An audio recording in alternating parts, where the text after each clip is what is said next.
नमस्कार, किसान समाचार में आप सभी का स्वागत है। मैं हूं संतोष तौली। सबसे पहले शुरुआत करते हैं मुख्य समाचारों के साथ।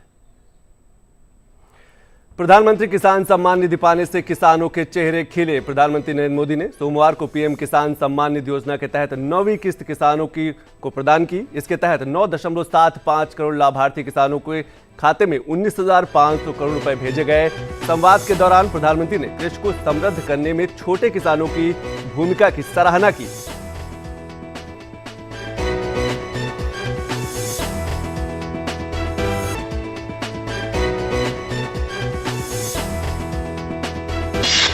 चंद्रशेखर आजाद कृषि एवं प्रौद्योगिकी विश्वविद्यालय यूपी के 26 गांवों में कृषि पर्यटन को देगा बढ़ावा। कृषि विज्ञान केंद्रों के अंतर्गत आने वाले 26 गांव जैविक फल, फूल, सब्जियां उगाएंगे। साथ ही मधुमक्खी पालन, मुर्गी पालन, गौ पालन केंद्रों को आकर्षक बनाया जाएगा। इन्हें खरीदने और आनंद लेने के लिए दूर दराज से लोग आएंगे। कृषि पर्यटन से किसानों और स्थानीय लोगों की बढ़ेगी आर्थिक आय।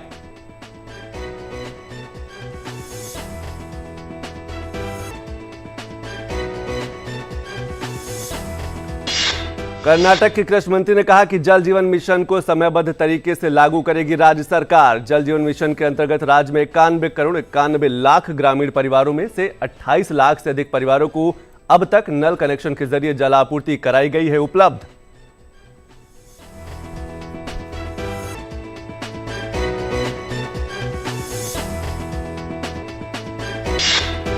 और उत्तर प्रदेश और बिहार के कई हिस्सों में भारी बारिश की वजह से पैदा बाढ़ के हालात से जनजीवन बुरी तरह प्रभावित। बिहार के गंगा बेसिन इलाके में बाढ़ की स्थिति गंभीर हो गई है। पटना, बक्सर, मुंगेर और भागलपुर के निचले इलाकों में गंगा का पानी तेजी से बढ़ रहा है। किसानों की फसलों को पहुंचा है भारी नुकसान। धान की फसल पानी में डूबने से हुई है बर्बाद। और अब खबरों पर नजर विस्तार से। देश का किसान खुशहाल हो और उसकी कमाई बढ़े, केंद्र सरकार की यही प्रतिबद्धता है। इसी कड़ी में प्रधानमंत्री नरेंद्र मोदी ने सोमवार को पीएम किसान सम्मान निधि योजना के तहत 9वीं किस्त किसानों को प्रदान की। इसके तहत 9.75 करोड़ लाभार्थी किसानों के खाते में 19,500 करोड़ रुपए भेजे गए। कार्यक्रम के दौरान प्रधानमंत्री ने किसान लाभार्थियों से संवाद किया और उनको संबोधित भी किया। प्रधानमंत्री ने कृषि को समृद्ध करने में छोटे किसानों की भूमिका की सराहना भी की। केंद्र की नरेंद्र मोदी सरकार किसानों के कल्याण के लिए तमाम योजनाएं चला रही है। इन्हीं में से एक अहम योजना है प्रधानमंत्री किसान सम्मान निधि, जिसके तहत सीधे किसानों के खाते में पैसे ट्रांसफर किए जाते हैं। सोमवार को प्रधानमंत्री नरेंद्र मोदी ने वीडियो कॉन्फ्रेंसिंग के माध्यम से प्रधानमंत्री किसान सम्मान निधि योजना के तहत वित्तीय लाभ की अगली किश्त जारी की, जिसके माध्यम से 9.75 करोड़ से अधिक लाभार्थी किसान परिवारों को 19,500 करोड़ रुपए से अधिक की धनराशि का हस्तांतरण किया गया। कार्यक्रम के दौरान प्रधानमंत्री ने किसान लाभार्थियों से संवाद किया और उनको संबोधित भी किया। प्रधानमंत्री ने कहा कि अब देश की कृषि नीतियों में छोटे किसानों को सर्वोच्च प्राथमिकता दी जा रही है। बीते सालों में छोटे किसानों को सुविधा और सुरक्षा देने का एक गंभीर प्रयास किया जा रहा है। पीएम किसान सम्मान निधि के तहत अब तक 1,60,000 करोड़ रुपए किसानों को दिए गए हैं। इसमें लगभग 1 लाख करोड़ रुपए तो कोरोना के मुश्किल समय में ही छोटे किसानों तक पहुंचे हैं। यही नहीं, कोरोना काल में ही 2 करोड़ से ज्यादा किसान क्रेडिट कार्ड जारी किए गए, जिनमें से अधिकतर छोटे किसान हैं। प्रधानमंत्री ने कहा कि सरकार किसानों को अतिरिक्त आय के साधन देने के लिए नई फसलों को प्रोत्साहित करने के लिए पूरी तरह प्रतिबद्ध है। प्रधानमंत्री ने कहा कि ये समय भारत की कृषि को नई दिशा देने का है। इस अवसर पर हमें ये तय करना है कि आने वाले 25 वर्षों में हम भारत को कहां देखना चाहते हैं। ये समय भारत की कृषि को एक ऐसी दिशा देने का है जो नई चुनौतियों का सामना कर सके और नए अवसरों का भरपूर लाभ उठा सके। पीएम ने अन्नदाता की सराहना करते हुए कहा कि महामारी के दौरान भी सबने भारत के किसानों का सामर्थ्य देखा है उन्होंने कहा कि रिकॉर्ड उत्पादन के बीच सरकार ने भी प्रयास किया है कि किसानों की परेशानियां कम हो सकें। डीएपी जिसके दाम अंतर्राष्ट्रीय बाजार में इस कोरोना के चलते कई गुना बढ़ गए, उसका बोझ भी हमारी सरकार ने किसानों पर पड़ने नहीं दिया। सरकार ने तुरंत इसके लिए 12,000 करोड़ रुपए का इंतजाम किया।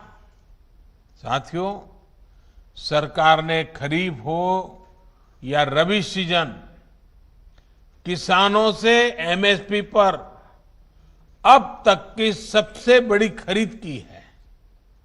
इससे धान किसानों के खेतों में लगभग 1,70,000 करोड़ रुपए और गेहूं किसानों के खाते में लगभग 85,000 करोड़ रुपए डायरेक्ट पहुंचे हैं। प्रधानमंत्री ने कहा कि खाद्य तेल में हमारा देश आत्मनिर्भर हो, इसके लिए हमें तेजी से काम करना है। खाने के तेल में आत्मनिर्भरता के लिए अब राष्ट्रीय खाद्य तेल मिशन ऑयल पाम का संकल्प लिया गया है। इस मिशन के माध्यम से खाने के तेल से जुड़े इकोसिस्टम पर 11,000 करोड़ रुपए से अधिक का निवेश किया जाएगा। प्रधानमंत्री ने कृषि इंफ्रास्ट्रक्चर फंड का भी जिक्र किया और इसके फायदे गिनाए। हाल में एक और बड़ा फैसला लेते हुए सरकार ने तय किया है कि जो राज्यों में हमारी सरकारी मंडियां हैं, उनको भी इस फंड से मदद मिल सके। इंफ्रास्ट्रक्चर फंड हो या फिर 10,000 किसान उत्पादक संघों का निर्माण, कोशिश यही है कि छोटे किसानों की ताकत को बढ़ाया जाए। प्रधानमंत्री ने इस मौके पर देश के किसानों को भरोसा दिलाया कि सरकार ये सुनिश्चित करेगी कि किसानों को उत्तम बीज से लेकर टेक्नोलॉजी हर सुविधा मिले। Bureau report, DD news. और जम्मू कश्मीर के पंपोर से हमारी संवाददाता रमा त्यागी ने प्रधानमंत्री नरेंद्र मोदी द्वारा किसान सम्मान निधि योजना की अगली किस्त जारी करने के मौके पर किसानों से बात की और उनसे विभिन्न मुद्दों पर चर्चा भी की। कश्मीर के किसान यहाँ पर विशेषकर जो सैफरन ग्रोअर्स हैं वो यहाँ पर मौजूद थे और प्रधानमंत्री से उन्होंने बात की और बेहद खुश हैं, बेहद उत्साहवर्धन उनका हुआ है और उन्होंने कहा है कि 15 अगस्त से पहले प्रधानमंत्री का एक बड़ा तोहफा उनकी बातचीत के रूप में, उनके आश्वासन के रूप में न केवल यहाँ के किसानों की आय समय से पहले दुगनी हुई है, बल्कि जो उनकी प्रोडक्ट है उसकी गुणवत्ता, उसकी क्वालिटी लगातार बढ़ रही है। और जिस तरह से प्रधानमंत्री ने कहा है कि हर एक आउटलेट पर यहाँ का केसर रखा जाएगा तो युवाओं में इससे एक बेहतर भविष्य के सपने पैदा हुए हैं और बेहद उत्साहित हैं कि अब कश्मीर के इस केसर की न केवल क्वालिटी बढ़ रही है बल्कि इसकी खुशबू और इसका रंग दुनिया भर में एक नई चमक के साथ बिखरेगा। कैमरामैन संदीप और सहयोगी एमएम शर्मा के साथ रमा त्यागी, डीडी न्यूज, पामपोर। प्रधानमंत्री किसान सम्मान निधि के लाभार्थी अब्दुल मजीद वानी से बात की। इस मौके पर अब्दुल मजीद वानी ने प्रधानमंत्री नरेंद्र मोदी की सराहना करते हुए कहा कि केंद्र सरकार की योजना के कारण आज उनकी आमदनी समय से पहले दोगुनी हो चुकी है। पीएम किसान सम्मान निधि की नई किस्त आज जारी कर दी गई, जिसमें करीब 9 करोड़ 75 लाख से ज्यादा किसानों के खाते में 19,500 करोड़ से ज्यादा की राशि सीधे हस्तांतरित की गई है।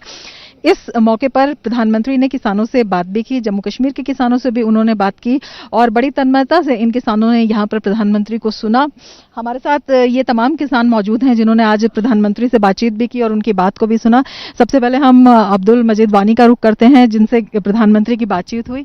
सबसे पहले आप मुझे ये बताइए कि प्रधानमंत्री की बातचीत आपकी कैसी रही? बिल्कुल बढ़िया। ये तो हमारे लिए बहुत अच्छी बात है कि उन्होंने अपने लेक्चर में जो बाद में उन्होंने बताया कि हम नेकफीड में डालेंगे पूरी जगह ये सैफरान वहाँ पर सेल होगा, तो ये एक सैफरान ग्रोवर के लिए बहुत ही अच्छी बात है। आपने बताया कि इस स्टेप से बड़ा फायदा होगा, इस कदम से किसानों को बड़ा फायदा होगा। थोड़ा सा बताइए कि किस तरह से फायदा होगा, पहले किस तरह से नुकसान? तो पहले नुकसान होता था, मसलन सब एक बात है कि यहाँ हम मार्केट की रेट अभी भी डाउन है। यहाँ हमें एक लाख भी नहीं मिलता था एक केजी का।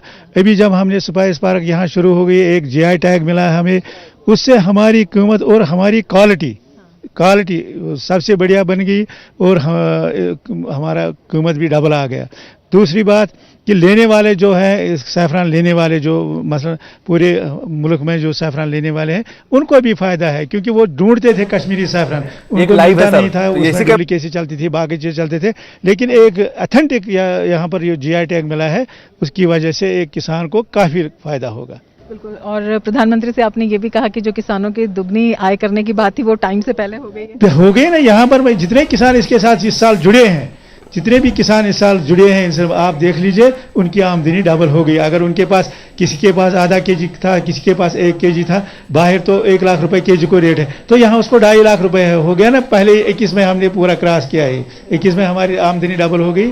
तो आगे आगे हम बिल्कुल, गवर्नमेंट भी हमें सपोर्ट कर रही है, तो हम इंशाल्लाह आगे जाएंगे। आगे किस तरह की उम्मीद है, कौन कौन सी गवर्नमेंट की ऐसी स्कीम्स हैं जिससे आपको उम्मीद है और आपको अभी भी बेनिफिट मिल रहा है? नहीं, इन्होंने ये पार्क बनाई या GI टैग हमें मिला, ये तो सबसे बड़ी बात है। एक किसान को इन्होंने ऊपर उठाया तो ये बहुत ही अच्छी बात है। और PM ने किसानों के खाते में भेजे 2000 रुपए। कैसे चेक कर सकते हैं किसानों को कोई दिक्कत न हो, उनके लिए बहुत ज़रूरी है कि उन्हें ये समझना चाहिए कि वो उनके खातों में पैसा पहुंचा है। वो कैसे देख सकते हैं, ऑनलाइन कैसे देख सकते हैं, बैंक में जाने की जरूरत नहीं है। प्रधानमंत्री मोदी ने PM किसान सम्मान निधि योजना के तहत किसानों को जो किस्त भेजी, वो किसान घर बैठे ऑनलाइन चेक कर सकते हैं, अपना मोबाइल उठाकर आसानी तरीके से चेक कर सकते हैं। इससे 9.75 करोड़ से अधिक किसान परिवारों को 19,500 करोड़ की राशि सीधे उनके खाते में भेजी गई है। लेकिन जो कुछ किसान है वो अगर चेक करना चाहते हैं तो उसको आसान तरीके से चेक भी किया जा सकता है। इस दौरान PM मोदी ने किसानों के साथ बातचीत की और राष्ट्र को भी संबोधित किया कि किसानों के खाते में 2000 रुपए पहुंचे हैं, उनकी आर्थिक आय बढ़ी है। PM किसान योजना के तहत किसान परिवारों को 6000 रुपए प्रति वर्ष दिए जाते हैं ताकि बुआई के समय उनको किसी से मांगने की पैसों की जरूरत ना पड़े। यही पैसा उनके काम है। 2000 रुपए की ये 3 समान किस्तों में सीधे बैंक अकाउंट में हस्तांतरित किए जाते हैं, यानी कि पहले जो DBT के माध्यम से सीधे किसानों के खाते में पैसा पहुंचता है। इस योजना के जरिए अब तक 1.38 लाख करोड़ रुपए से अधिक की राशि किसान परिवारों को भेजी जा चुकी है। और अगर किसानों को अपने नाम चेक करने के लिए सबसे पहले PM किसान योजना की जो वेबसाइट है उस पर जाए, उसमें लिखिए कि pmkisan.gov.in पर जाकर आप लॉगिन कर सकते हैं। होम पेज पे फार्मर्स कॉर्नर ऑप्शन पर जाएं, यानी कि जो होम पेज होगा उसके कॉर्नर पर एक ऑप्शन होगा जिसमें लिखा होगा फार्मर्स कॉर्नर, उस पर आप क्लिक करें। फार्मर्स कॉर्नर सेक्शन के भीतर भी बेनिफिशरीज लिस्ट के ऑप्शन पर भी क्लिक करें और क्लिक करने के बाद आप नाम देख सकते हैं। लेकिन पहले आपको प्रदेश में जाना होगा, फिर जिले में, ड्रॉप डाउन लिस्ट से राज्य में जाएंगे, फिर राज्य से आप जिले में जाएंगे, फिर उप जिले में जाएंगे, ब्लॉक आपको तय करना होगा और उसके बाद ब्लॉक के बाद आप अपने गांव का नाम उसमें डालेंगे। इसके बाद आप गेट रिपोर्ट पर क्लिक करेंगे और जैसे ही गेट रिपोर्ट पर आप क्लिक करेंगे तो आपके गांव में जितने भी लाभार्थी हैं उनका नाम आ जाएगा। इसके बाद लाभार्थियों की जो पूरी लिस्ट है वो सामने आ जाएगी जिसमें आप अपना नाम चेक कर सकते हैं। और उत्तर प्रदेश सरकार की एक बड़ी पहल, यूपी के 26 गांवों में होगा कृषि पर्यटन। जो चंद्रशेखर आजाद कृषि विश्वविद्यालय, चंद्रशेखर आजाद कृषि प्रौद्योगिकी विश्वविद्यालय यूपी के 26 गांवों में कृषि पर्यटन को बढ़ावा देगा। इसका सीधा मकसद है कि किसानों की आय को दोगुना करना।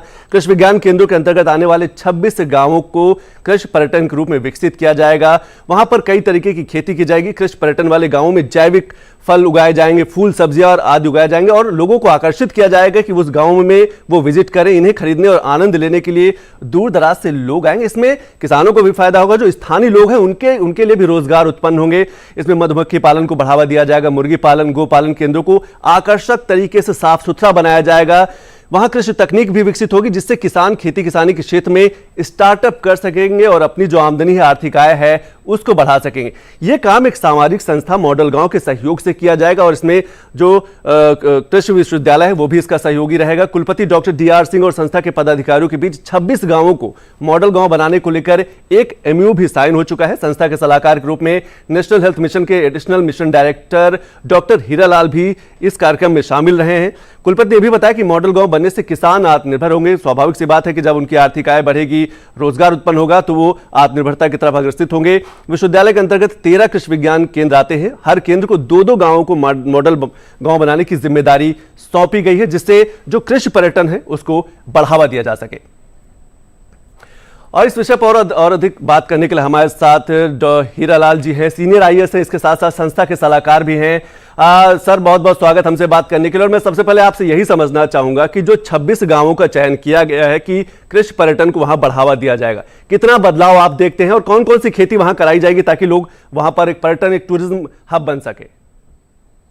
देखिए, ऐसा है कि उत्तर प्रदेश पर्यटन नियमावली में कृषि पर्यटन को बढ़ावा देने के लिए व्यवस्था बनी हुई है और बहुत सारे लोग उत्तर प्रदेश में, जैसे प्रेम सिंह साहब हैं बांदा में, अब्बास जी हैं सीतापुर में, अजय मलिक है मेरठ में, ऐसे बहुत सारे लोग अपने स्वयं के द्वारा कृषि पर्यटन का काम कर रहे हैं। उनके यहाँ लोग, विदेशी लोग आते हैं, जिससे उस गांव का, उस आसपास के गांव का आय बढ़ता है और खुशहाली और हरियाली और समृद्धि आ रही है। तो जो कल के पहले जो 9 तारीख को, 9 अगस्त को कृषि विश्वविद्यालय कानपुर और मॉडल गांव के बीच समझौता हुआ, उसमें अनेक आयाम के साथ ये भी आयाम है कि हम लोग कृषि पर्यटन को भी इन गांवों में बढ़ावा देंगे और उत्तर प्रदेश सरकार की जो नीति है उसका भी हम इसमें सहयोग लेंगे। और कृषि विद्यालय के जो 13 कृषि विज्ञान केंद्र हैं, वो जो 2-2 गांव लिए हैं, उसी में हम लोग इसको लागू करेंगे। अच्छा सर, कृषि विज्ञान केंद्र जो हैं उनकी भूमिका कितनी अहम रहेगी? क्या किसानों को इसके प्रति जागरूक किया जाएगा कि कौन कौन सी वो ऑर्गेनिक खेती कर सकते हैं, क्या पोल्ट्री फार्मिंग कर सकते हैं, ताकि लोग आकर्षित हो, लोग आएंगे तो व्यापार भी बढ़ेगा? कृषि विज्ञान केंद्र को ये दायित्व इसीलिए सौंपा गया है कि वो खेती ना करें उस गांव में, उस गांव के खेती को खेती व्यापार में बदलवा दें। बिल्कुल, खेती घाटे का सौदा है, खेती नहीं करना चाहिए, खेती व्यापार करना चाहिए, खेती व्यापार को बढ़ावा देना है। तो है कि 2-2 गाँव को दिया गया है और उसमें उनके केवीके के इस काम में जो मॉडल गांव का जो परिकल्पना है उसको भी जोड़ा जाएगा और दोनों मिलके एक साथ इस सपने को साकार करेंगे कि गांव में एग्री ना हो, एग्री बिजनेस हो, खेती ना हो, खेती व्यापार हो, गांव में गरीबी ना हो, बेरोजगारी ना हो, वो दूर हो जाए या कम हो जाए। बिल्कुल। अच्छा, खेती के साथ साथ ये पोल्ट्री फार्मिंग या बी फार्मिंग, मधुमक्खी पालन, ये भी किया जाएगा ताकि लोग अगर दूर दराज शहर से आते हैं, लखनऊ से कोई पहुंचता है इन गाँवों में देखने के लिए, या युवा पहुंचता है, बच्चे पहुंचते हैं, तो उनको भी जानकारी हो। ये गांव की परिस्थिति पे डिपेंड करेगा, कहीं डेयरी ठीक होगा तो कहीं मधुमक्खी ठीक होगा, कहीं सब्जी, वहां की जो लोकल परिस्थिति होगी और आसपास में जो फसल पहले से चल रहा होगा उसी को बढ़ावा देना ज्यादा उचित होगा। तो वहां की परिस्थितियों को ध्यान में रखते हुए जो बातें आप कह रहे हैं उसमें जो उपयुक्त होगा वो किया जाएगा। तो क्या कहा जा सकता है कि 2022 का जो सरकार का लक्ष्य है कि किसानों की आय को दोगुना करना है, उसमें ये जो कृषि पर्यटन है जिसको हम एग्री टूरिज्म की बात करते हैं, ये एक बड़ा मददगार साबित होगा? बिल्कुल ये मददगार साबित होगा और इस दिशा में लोगों ने काम करना शुरू कर दिया है। इसको एक ऑर्गेनाइज्ड, संगठित तरीके से इनको और मदद देने की जरूरत है, जिससे कि कृषि के माध्यम से भारत एक कृषि पर्यटन के रूप में विकसित हो सके और जो हमारा सपना है भारत को विकसित देश देखने का, वो पूरा हो सके कृषि के आधार पे, कृषि के एक नए आयाम से। जी, बहुत बहुत शुक्रिया हीरालाल जी इस विषय की सारी जानकारी के लिए। तो उत्तर प्रदेश के 26 गांवों को एग्री टूरिज्म के रूप में उनको प्रस्तुत किया जा रहा है, बढ़ावा दिया जा रहा है। इसका यही मकसद है कि किसानों का जो एक सरकार का जो लक्ष्य है कि 2022 तक किसानों का आय दोगुनी करनी, उसमें जो एग्री टूरिज्म है, कृषि पर्यटन है, वह काफी मददगार साबित हो सकता है। बढ़ते दूसरी खबर की ओर, देश में परंपरागत कृषि पद्धतियों को बढ़ावा देने के साथ जैविक उत्पादों को अंतर्राष्ट्रीय बाजार उपलब्ध कराने के मकसद से अगले साल मई 2022 में ग्लोबल ऑर्गेनिक एक्सपो का आयोजन किया जाएगा। इस एक्सपो में प्राकृतिक खेती के साथ नवीन तकनीकों की जानकारी देने के साथ ही किसानों को अंतर्राष्ट्रीय बाजार उपलब्ध कराना एक खास मकसद रहेगा। पेश हमारे संवाददाता ओपी यादव की खास रिपोर्ट। भारत सरकार खेती में पारंपरिक कृषि पद्धतियों से युक्त नए समाधान और नए विकल्प प्रदान कराने के लिए जैविक खेती को बढ़ावा दे रही है। इसी क्रम में देश में रसायन रहित खेती के प्रति लोगों को जागरूक करने के साथ ही जैविक उत्पादों को अंतर्राष्ट्रीय बाजार उपलब्ध कराने के लिए अगले साल ग्लोबल एग्री एक्सपो 2022 का आयोजन किया जाएगा। इस अंतर्राष्ट्रीय कृषि मेले के विषय पर राजधानी दिल्ली में आयोजित एक कार्यक्रम में बतौर मुख्य अतिथि बोलते हुए केंद्रीय सामाजिक न्याय एवं अधिकारिता राज्य मंत्री रामदास अठावले ने कहा कि निरोगी रहने के लिए जैविक खेती को बढ़ावा देना बहुत जरूरी है। नॉन ऑर्गेनिक खेती से ये अपना नुकसान होता है, तो इसीलिए ऑर्गेनिक फूड, ऑर्गेनिक खेती करने के लिए, उसका प्रोडक्शन करने के लिए आप लोगों की जो कोशिश है, ये कोशिश आपके माध्यम से की जा रही है। ग्लोबल एग्री एक्सपो के आयोजकों के मुताबिक कृषि से जुड़े दुनिया भर के स्टेक होल्डर्स को इस एक्सपो में आमंत्रित किया जाएगा ताकि इससे जुड़े रोजगार, व्यापार और कारोबार को बढ़ावा मिल सके।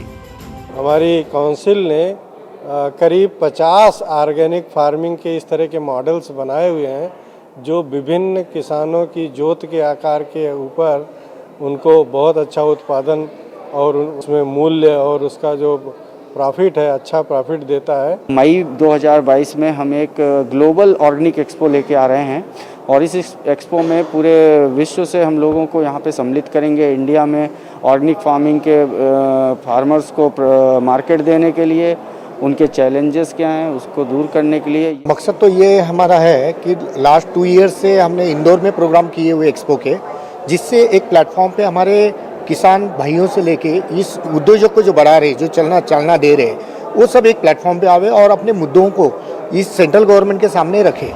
ग्लोबल एग्री एक्सपो से जुड़े प्रगतिशील किसानों के अनुसार जैविक खेती वक्त की जरूरत है। केंद्र सरकार की नीतियों से जैविक किसानों के लिए नए आयाम स्थापित हो रहे हैं। हमने 4 किसानों से जो जर्नी शुरू की थी, आज 65,000 किसान हैं। 7 स्टेट में हम ऑर्गेनिक फार्मिंग करवाते हैं। 12 राज्यों के 2000 किसान जुड़े हुए हैं। हम लगभग फल, मसाले, सब्जी, अनाज, दलहन, तिलहन इसकी हम खेती करते हैं। जैविक खेती में नारी शक्ति की भूमिका सराहनीय रही है। केंद्र सरकार के प्रयासों से आज इस क्षेत्र में दिन प्रतिदिन महिलाएं आगे आ रही हैं। डेयरी सेक्टर में आप देखेंगे भारत में कई सारी महिलाएं कार्यरत है और मैंने डेयरी सेक्टर इसलिए चूज़ किया क्योंकि हम लोग शांता फार्म के माध्यम से लोगों को प्योर दे पाए। मैं मध्य प्रदेश के खंडवा जिले में खलवा करके गांव है, वहां पे खेती करती हूं और महिलाओं का जैविक खेती में बहुत बड़ा योगदान है। इस अवसर पर मीडिया से बात करते हुए पोषण विशेषज्ञों ने स्वस्थ व सेहतमंद रहने के लिए जैविक उत्पादों को डाइट में शामिल करने पर जोर दिया। कोई अनाज उगेगा उसमें पोषण तत्व भी रहेंगे, वो जो अनाज है वो कैसे खाना है लोकली लोगों को पता है, स्त्रियों को पता है, तो बच्चे से कुपोषणता दूर होने की मदद हो सकती है। कोविड होने के बाद लोगों को ये अच्छे से समझ में आ गया है कि न्यूट्रिशन ही हर तरह से हमें बचा सकता है, जिसको हम इम्यूनोथेरेपी भी बोलते हैं। अगर आप ऑर्गेनिक करेंगे, ये बहुत अच्छी बात है कि अभी हमारी सरकार इन चीज़ों को इतना ज़्यादा प्रमोट कर रही है। निश्चित तौर पर देश में ग्लोबल एग्री एक्सपो जैसे कार्यक्रमों के आयोजन से एक और जहां प्राकृतिक खेती को बढ़ावा मिलेगा, वहीं जैविक उत्पादों के लिए व्यापार और कारोबार की संभावनाएं बढ़ने से रोजगार के अवसर भी बढ़ेंगे। गौरतलब है कि देश में परंपरागत खेती को बढ़ावा देने के लिए सरकार ने एक और जहां जैविक खेती पोर्टल www.jaivikkheti.in विकसित करने के अलावा 2015-16 से 2019-20 तक 1632 करोड़ रुपए आवंटित किए हैं। वहीं परंपरागत कृषि विकास योजना के तहत 3 साल के लिए प्रति हेक्टेयर 50,000 रुपए की सहायता देने, जैविक खाद, जैविक कीटनाशकों और वर्मी कंपोस्ट आदि खरीदने के लिए प्रति किसान 31,000 रुपए देने की व्यवस्था के प्रावधान भी किए गए हैं। इसके अलावा organic value chain development for north eastern region के तहत किसानों को जैविक इनपुट खरीदने के लिए भी 3 साल में प्रति हेक्टेयर 7,500 रुपए की मदद देने का प्रावधान है। जैविक खेती भारत की सदियों पुरानी सांस्कृतिक विरासत का हिस्सा रही है। यही वजह है कि एक और जहां भारत सरकार देश में रसायन मुक्त खेती को बढ़ावा दे रही है, वहीं निजी संस्थाएं भी इस क्षेत्र में आगे आकर जैविक उत्पादों के रोजगार, व्यापार और कारोबार को बढ़ावा देने के लिए जागरूकता कार्यक्रम चला रही है। मेरे सगी कैमरामैन शंभुनाथ मिश्रा के साथ मोपी यादव, डीडी न्यूज, दिल्ली। तो किसान समाचार में अभी बस इतना ही। नमस्कार।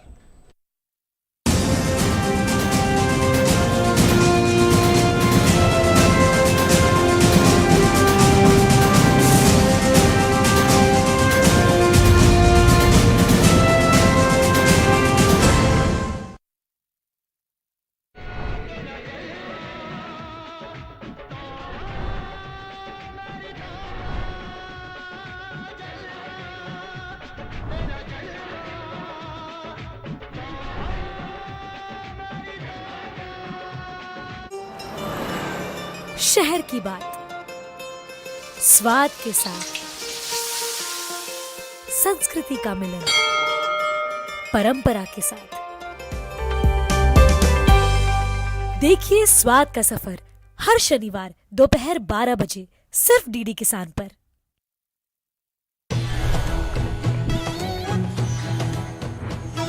पशुओं की सुरक्षा का पहरेदार,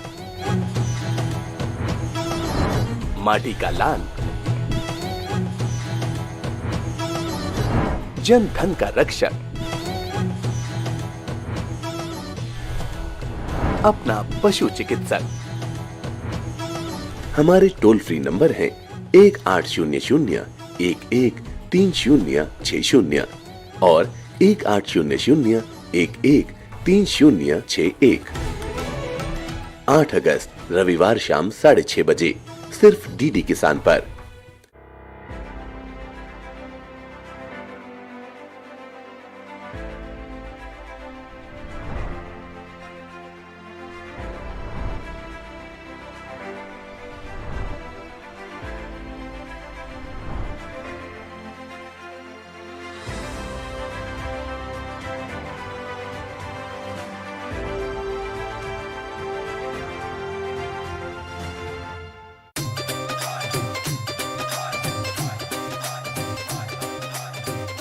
कितना प्यार करती है मुझसे? कहो तो जान दे दूं।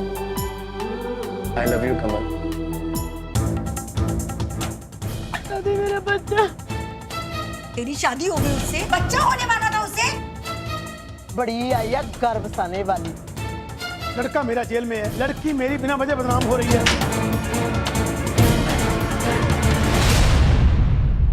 बंटवारा सोमवार से शुक्रवार रात्रि 9 बजे डीडी किसान पर।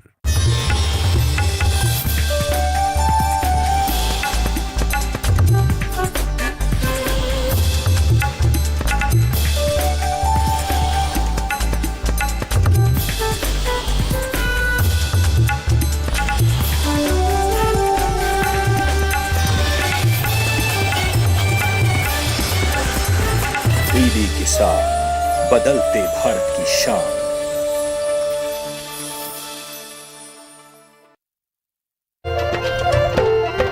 फसल बीमा से अब सुरक्षित आत्मनिर्भर बन जाए किसान। AIC के संग मौसम की मार अब नहीं करेगी तंग, नुकसान की होगी पूरी भरपाई।